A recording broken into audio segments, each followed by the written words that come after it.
Pahalgam ఉగ్రదాడికి ప్రతీకారంగా Bharat operation Sindoor చేపట్టిన సంగతి తెలిసిందే.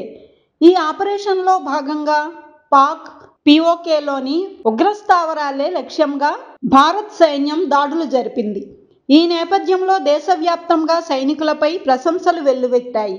ఆపరేషన్ సింధూర్ విజయవంతం కావడంపై భారత్ ప్రజలు సంబరాలు జరుపుకున్నారు. అయితే ఆపరేషన్ సింధూర్ విజయాన్ని పిల్లలకు వివరంగా తెలియచెప్పేందుకు రాజస్థాన్ మదర్సా బోర్డు కీలక నిర్ణయం తీసుకుంది.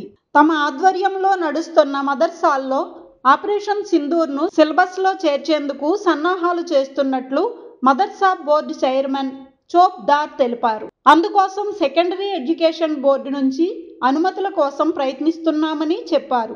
తాను సైనిక కుటుంబం నుంచి వచ్చానని, ఆపరేషన్ సింధూర్ ద్వారా భారత దళాలు చూపిన ధైర్యాన్ని మదర్సాల పిల్లలకు కూడా నేర్పించాలని కోరుకుంటున్నానని పేర్కొన్నారు.